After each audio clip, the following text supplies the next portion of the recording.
Mawuko Kuadzi, for the second time running consecutively, has been nominated for the Artios Award, the award scheme organized by the Casting Society of America. And he was nominated for the film The Fisherman, directed by Zoey Martinson.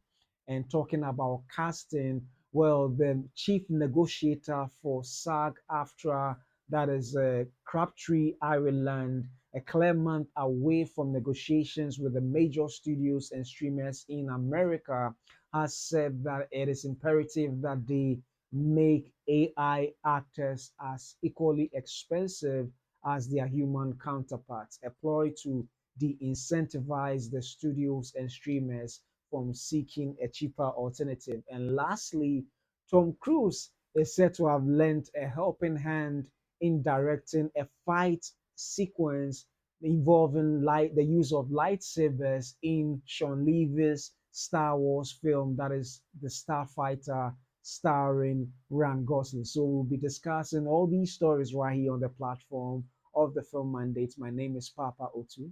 Stay tuned.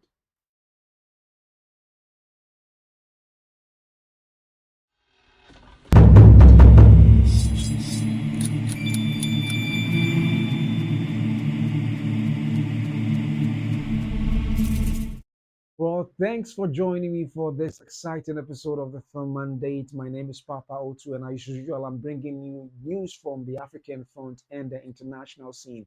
And very exciting news from the coast of Africa. And this exciting news is that of Mawuko Kuadzi. And Mawuko Kuadzi is a casting director from Ghana.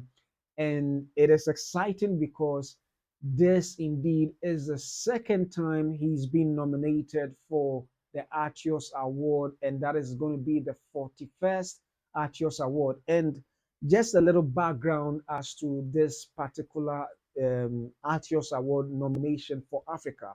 So last year, that is the 40th anniversary of the organization of the event, saw the very first time Africa as a whole was being nominated into that event. And as a result of that, Mawuko Kuadzi actually became the very first African to have been nominated for the event. And not only that, but he he was nominated and also won for that particular production he was nominated for. So he was nominated for having cast extras and actors for the NFL commercial which was shot in Ghana. And once again, his hard work and effort has been recognized.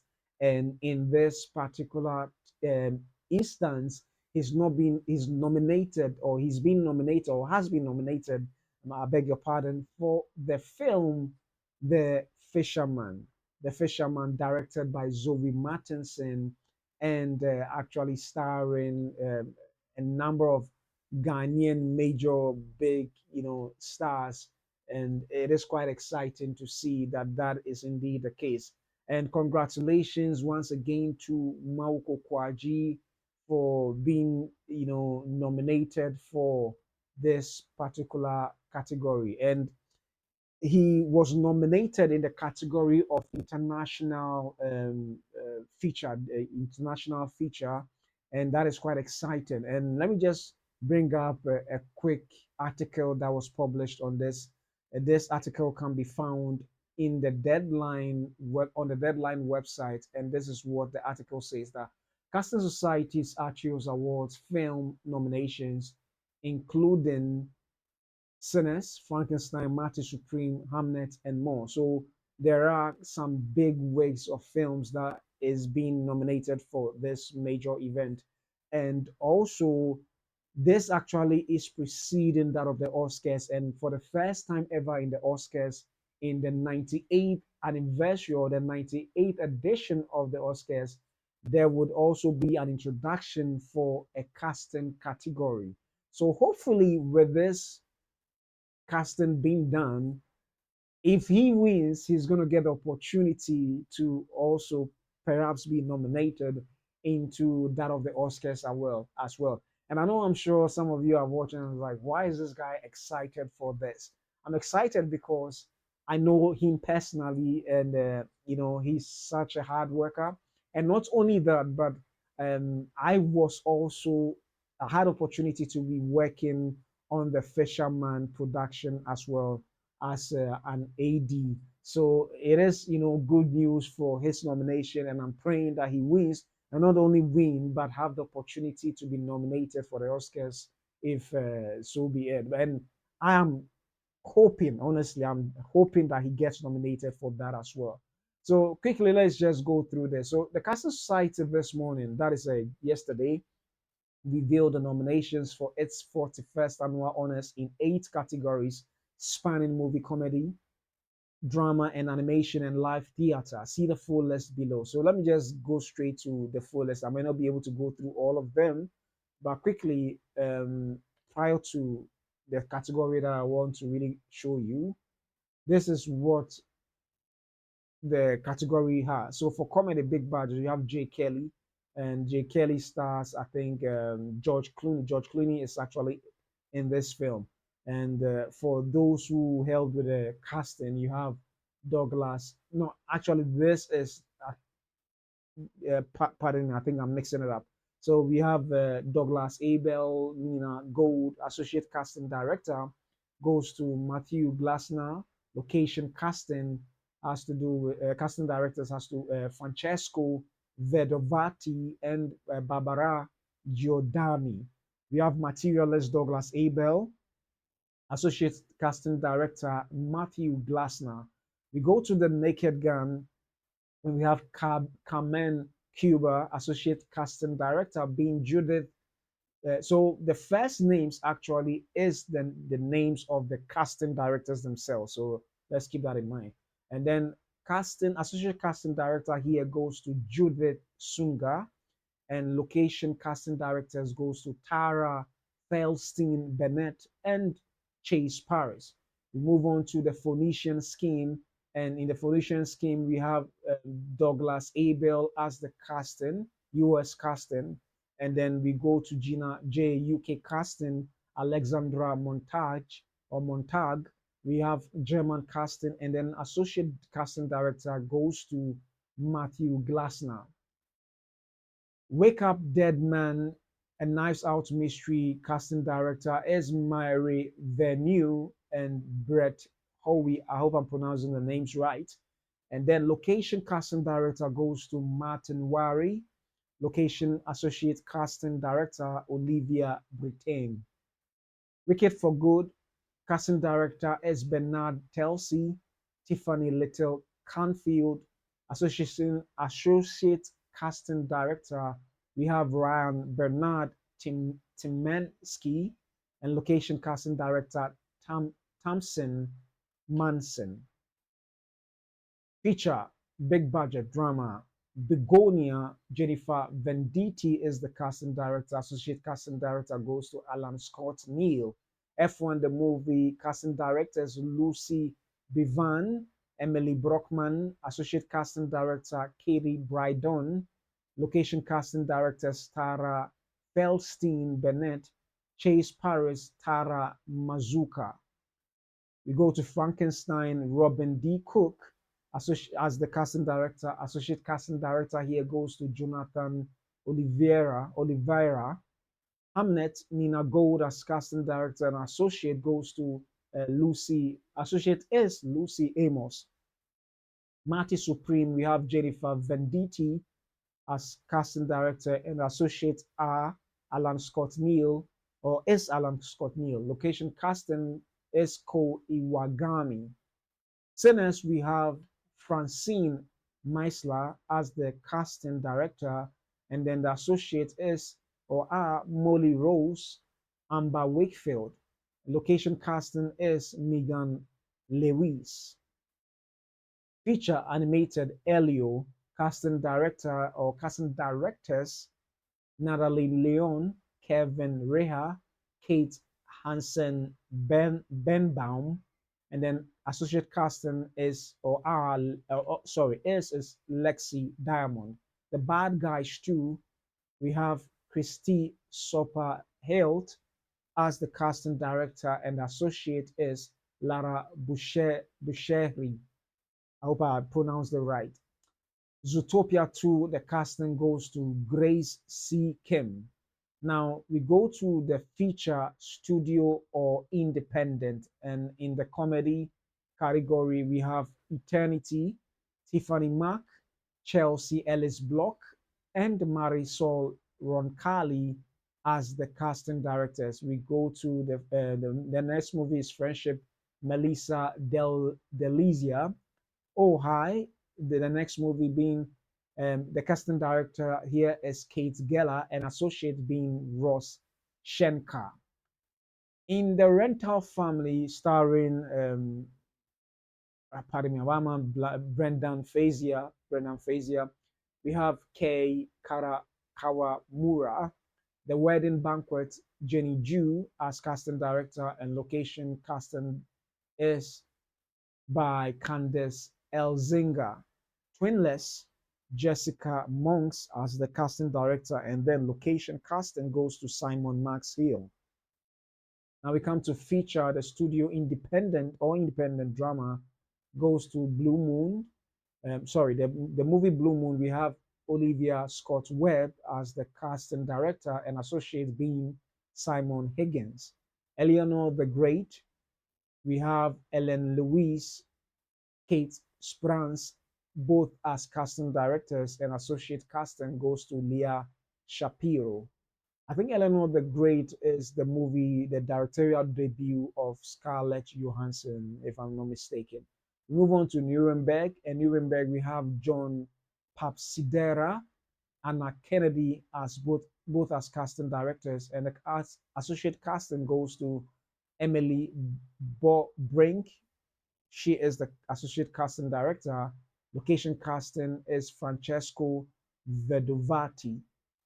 Helion casting director is Colleen Crawford. Sentimental value, we have Avi Kaufman. And Train Dreams, we have Avi Kaufman again as casting director, and location casting is Nike Imoru. Now we come to the feature international, and that is where Mawuko it's placed in. So international feature Kokuho, we have Mansunobu Motokawa being the casting director here. And then Sound of Falling, we have Karima El Giamal as the casting director. The Fisherman goes to the casting director here is Mawuko Kuadzi. Mawuko Kuadzi. So it is indeed exciting, and I'm hoping out of the three he wins the award. Hopefully, hopefully. So feature, low budget, comedy or drama. We have All That We Love. Casting director Charlene Lee, associate casting Danny Gordon. Bob Trevino likes it. Casting director Kate Geller, associate casting Ross Shenka. Griffin in Summer, casting director Betsy Wari Fipinga, location casting Erika Arvold, plainclothes Bernard Telsey, and then Adam Caldwell, Emilia Rush, McCarthy, both all as casting directors on this project. And we have Sorry Baby, Jessica Kelly as casting director, location casting, Lisa Lobel, Angela Perry, and then location associate casting directors is Melissa Morris. So We Strangers, we have Erica A. Hart as casting director, and location casting here is Lauren Port. London Theatre, here we have My Master Builder, Sophie Holland, Oedipus, Jim Canahan as the casting director, and associate casting is Liz Fraser.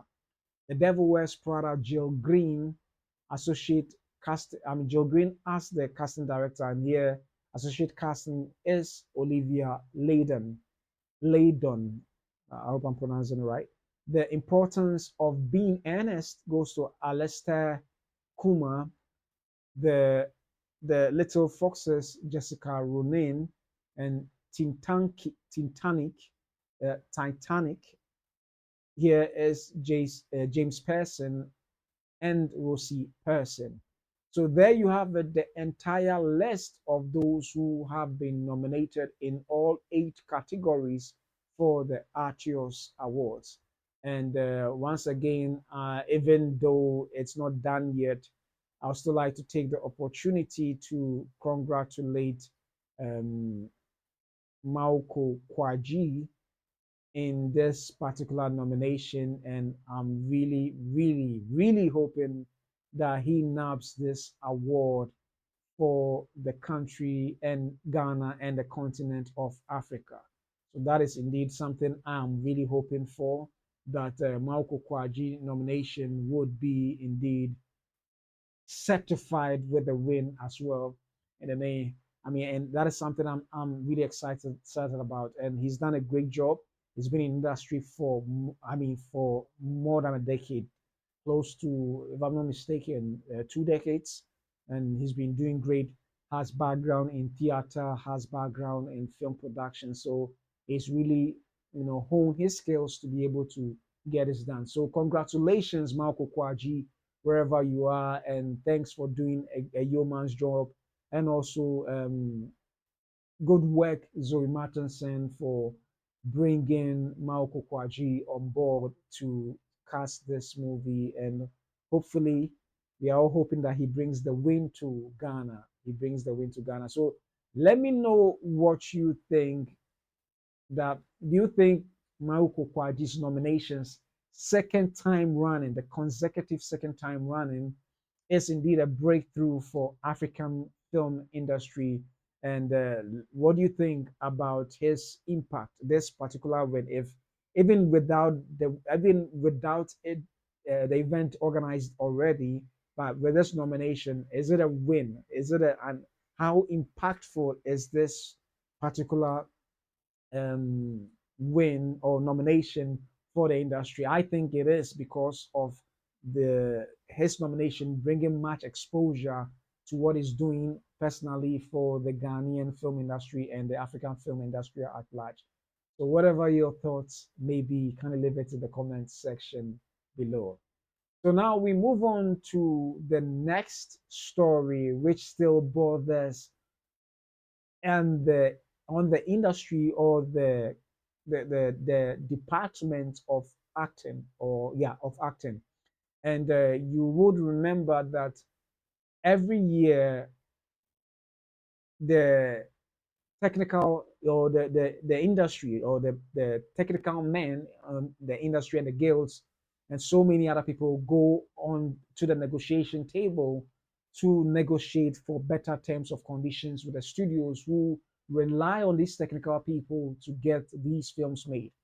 Well, during the pandemic and after the pandemic, there were several issues that really was, in some sense, an existential threat to the film industry. And one of the major conditions or major things that caused a lot of filmmakers to worry, particularly actors, even writers, directors, was the advent of AI and how the AI is advancing so fast that now uh, someone who is not even trained in filmmaking could literally sit behind a PC or even with a phone, generate images that looks hyper realistic.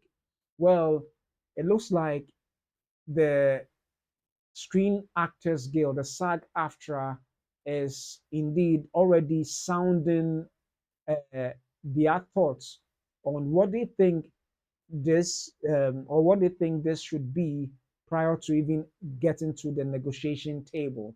And so quickly, let's take a look as to what this article published in the Hollywood Reporter says concerning their negotiation, particularly with the chief negotiator being with the chief negotiator being Crabtree Ireland, stating his terms of what he thinks will be the best for the industry. So this is what he says, that SAG-AFTRA's likely strategy make AI performers as expensive as humans. So chief negotiator Duncan Crabtree Ireland's remarks came just a month before the union enters its latest round of negotiations with studios and streamers on February 9th.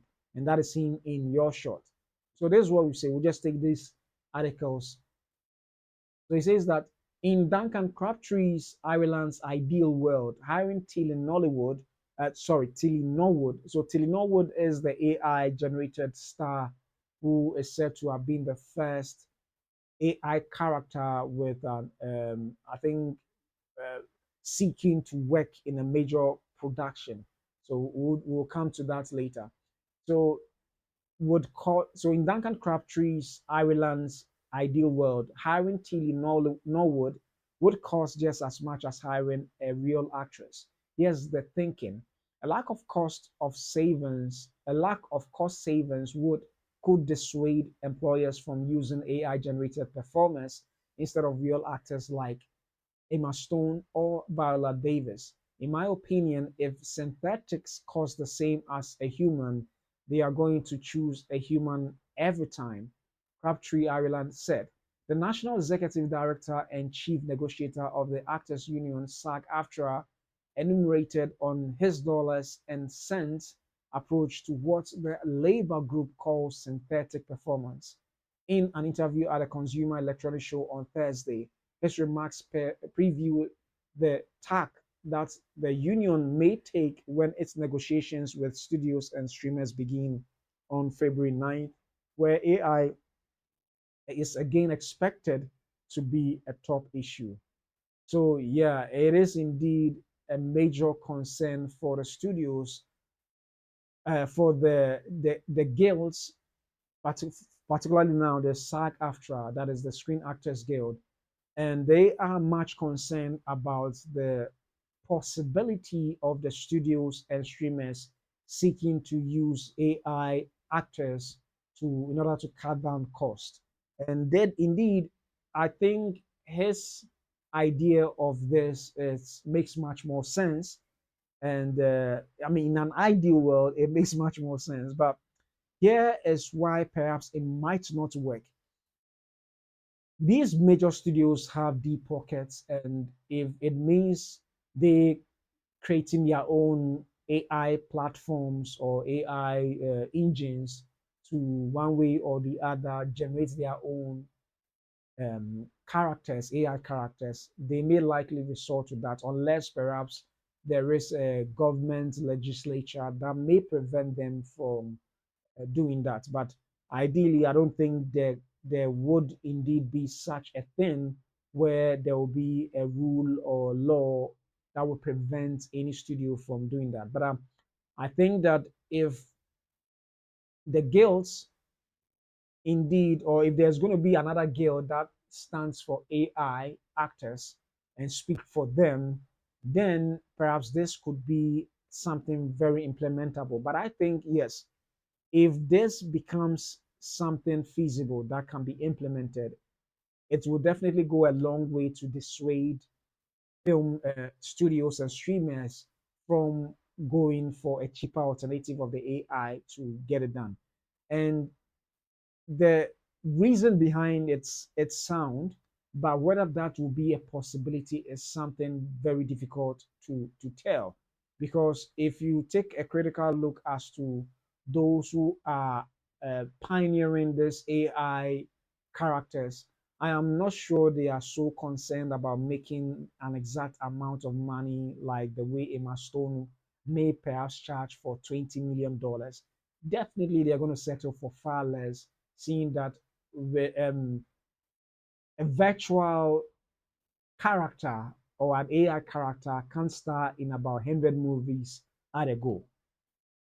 Unlike a human character who would or who can only be at one place at a time. The AI character can end up doing several movies at the same time, shooting several movies at the same time, if I'm to borrow that terminology for them. So it may be different in terms of negotiation. And an agent for an AI character wouldn't mind taking a less cut because the agents may know that they have the possibility of getting her to star in several movies at once without her getting exhausted and tired. So the dynamics may be quite different from a human actor to an AI actor and therefore would inform how negotiations would go. But ideally, if studios do agree that that should be the case, what it would mean is that then it will dissuade them from going in for AI characters, which I think may not be the thing they would want to do or would even acquiesce to, because I don't think they will ever agree to that term, because at the end of the day they are looking at cutting down costs, and to cut down costs would mean the alternative of using AI rather than going to hire individuals for such a purpose. And even what makes it perhaps a good thing that they may want to pursue is that in recent times, or maybe not even just in recent times, but if you're taking even just this decade alone, most studios are sometimes plagued with the issues of perhaps actors finding themselves in certain hot waters, and then it goes um, a long way in marring their projects that they are doing, whether shooting or even if it's on the film festival circuit, or it's it's in the theaters or cinemas showcasing these challenges of scandals goes a long way to impact the box office returns negatively. So obviously, I'm certain that certain studios might want to consider an AI version, unless perhaps audiences uh, sort of push back against the use of AI characters in the movies, and that is where perhaps studios may decide that no, maybe they may want to stick to their human element.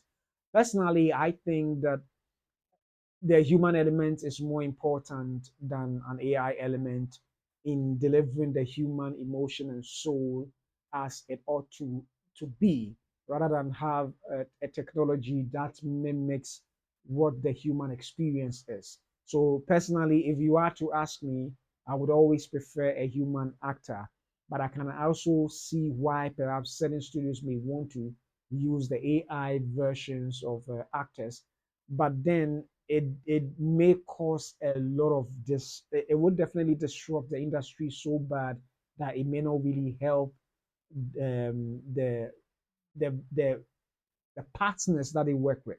Obviously, I would go in for a human actor, but I can understand why perhaps certain studios may want to cut down their cost just to get their work done.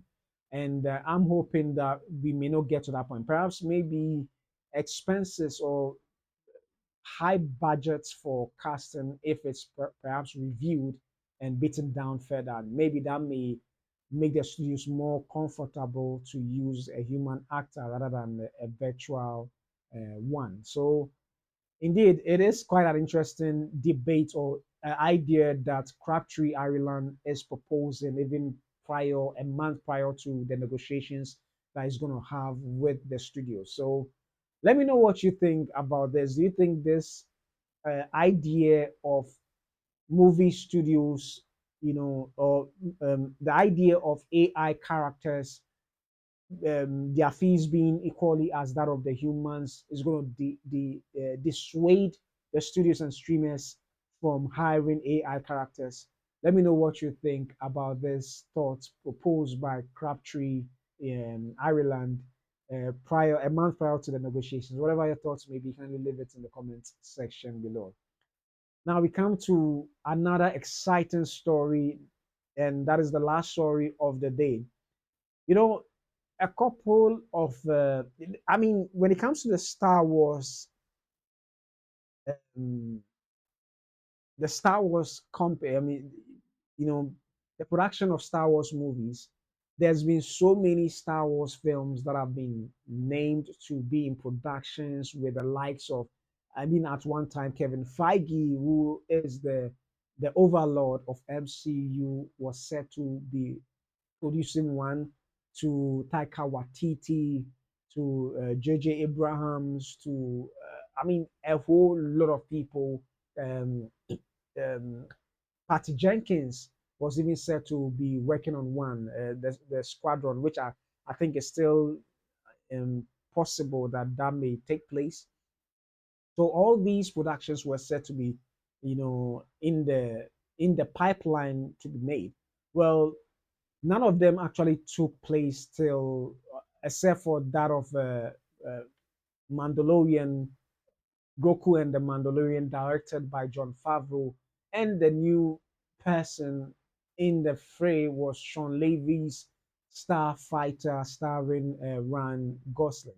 And I think they are done shooting. But recently, a news broke out that, I think not just recent, just I think yesterday or 2 days ago, a news broke out that there's been stars who have been on the set to see what is happening. And one of the major stars who was not just said to have visited the set, but helped in directing a fighting sequence is none other than Ethan Hawke himself, that is Tom Cruise. Tom Cruise got into the pool with his shoes and didn't care about how he looked, and was using the camera to help film a fight scene sequence that involved lightsabers. And that is quite interesting to see. I think it's best for me to read the article concerning this, and that can be found on the Inverse website. And this is what it has to say. Tom Cruise stopped by to help film Star Wars Starfighter. And this is what it said, that the upcoming Star Wars Starfighter has already attracted its share of big names thanks to director Sean Levy and star Ryan Gosling. But apparently, they are only the start of the famous figures involved in the work. According to a new report, one of the biggest movie stars alive helped out with a major scene, which is both a testament to the appeal of Star Wars and a sneaky glimpse of what's to come. Uh, a recent New York Times profile of Levy included a cameo from none other than Ethan Hunt himself. Tom Cruise was up to his ankles in mud and pond water. The article reads he wore a look of great concentration as he stooped over a digital camera trying to frame the perfect shot. Sean Levy glanced around in slight disbelief, and that is Ethan Hawke himself. That article goes on to talk more about how he helped shoot, the the Starfighter scene in the Starfighter, and apparently even Steven Spielberg stopped by to take a look at what they were doing on set, and that is quite exciting to see. So honestly, this story is getting more exciting by the day as stories of what Tom Cruise, excitement being on set was something else. And to tell the truth, I think this is getting the the particular scene that he directed or that he helped shoot will be something that will be the talk of Hollywood for a long time, to see how that was done. And when it comes to filmmaking, I mean, when we're talking about die-hard filmmakers, Tom Cruise is perhaps among the top three or among the top five. Aside perhaps Christopher Nolan and Quentin Tarantino and the likes. And Tom Cruise loves his movies. He loves movies. He loves filmmaking so much, and he loves the camaraderie in the industry. So he is one of the filmmakers who is said to always lend a helping hand whenever a film is released in the cinemas. He's one person who would want to go to the cinemas and lend his support to whatever film is being shot there. And that is quite exciting to see. And this is a show, we don't see Tom Cruise in this shot, but this is on the set of Star Wars, where Tom Cruise went to shoot, lend his help, a helping hand to frame a shot, to direct a fighting sequence. So, and we know Tom Cruise to be one individual when it comes to high octane action performances. He is indeed the person to go to when, considering that all his films, from the Mission Impossible films and other films that he's done in the past, always has him in the midst of the high octane scenes doing his own stunts without a body double. That is how passionate he is about his films, and it is indeed quite exciting to have him being, on set to lend a helping hand. And I'm sure, Sean Levy, from this image, you could see Sean Levy, you know, he just can't believe himself that this, movie icon, this A-lister is in the trenches, doing his best to lend a helping hand to such a wonderful filmmaker like himself, Sean Levy. So it is quite exciting, and I don't know, it makes me so happy when you see filmmakers, even though they may be competitive, they don't really care much about how they want to always help make another person's film better. That is what excites me, and I mean, Tom Cruise is one such individual. He's such an amazing person. During this past couple of years, he's always been in the studios in the premiere nights to lend the support from. I think he lent his support to. Why am I blanking out on his name? But is it Twisters or something? Whenever someone releases a movie, he's there to support on the red carpet. It doesn't matter whether it's a different studio altogether, a different filmmaker altogether, or whether it's not in the movie. He's always there to lend a helping hand, and I'm excited that this time around he's not just waiting to be on the red carpet, but he went onto the set of Star Wars Starfighter to lend a helping hand to Sean Levy. So it is indeed exciting to see, and I can't wait to watch the movie, which will come next year, May 2027. Next year, May 2027. And I can't wait to see this because I feel that this particular one will be very different from all the Star Wars films that we might have watched. And Sean Levy is quite an exciting director. I think the Adam Project, he directed the Adam Project, and it is something else. And of course, he did Deadpool. He directed Deadpool. So you can imagine how much fun we're going to have when we watch this movie when finally it shows up in the cinemas. So let me know what you think. Do you think with Tom Cruise lending, his help to this particular scene that the article is speaking of, is gonna have the same high octane energy as his action films, does. That is the Mission Impossible and other films that he's done. Whatever your thoughts may be, you can leave it in the comment section below. And this wraps up my three main stories for the day. However, today, being a weekend, obviously there's going to be some new movies in the cinemas that I'm sure you'll be excited to go and watch. So, with that, let's quickly take a look at the films that will be showcasing in the cinemas this very weekend. And then starting with the Ghana film, no, Ghana Silverbird Cinemas, we have Greenland 2 Migration, which screened actually on Friday, and also SpongeBob SquarePants is still in the cinema. Started screening from Boxing Day of last year, still in the cinema screening. So it looks like for Silverbird, Greenland 2 is the only new film screening, and the rest are old films from last year still in the cinemas as well. So you can do your best to go to the cinema and watch any film of your choice. Obviously, Behind the Scenes, which is now Africa's top highest grossing movie of all time, is still in the cinema. So you do your best to go support African films as well.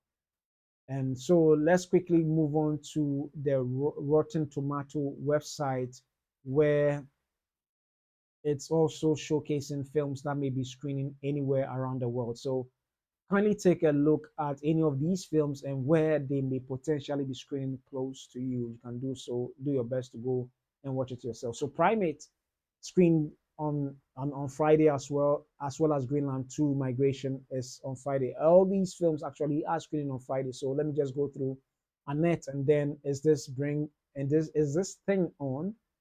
And we have Dead Man's Wire, and then what do we have here? Stranger, yeah, Stranger as well. I Was a Stranger, the chronology of water, uh, Magellan, Oscar Shaw, Young Mothers, and Sleepwalker. So all these movies screened on Friday. There are still more that you can find on the website, And I'm going to leave the link in the description below so that you can take a look at whatever film you are so excited to go and watch or see in the cinemas. So all too soon, we have come to an end of this episode of the Film Mandate. I trust that you enjoyed these three stories, and whatever your thoughts may be on any of these stories or even just the show in general, it will be much appreciated if you share your thoughts in the comment section below. And I'll see you next week with another exciting episode of the Film Mandate. My name is Papa Otu. Thanks for watching.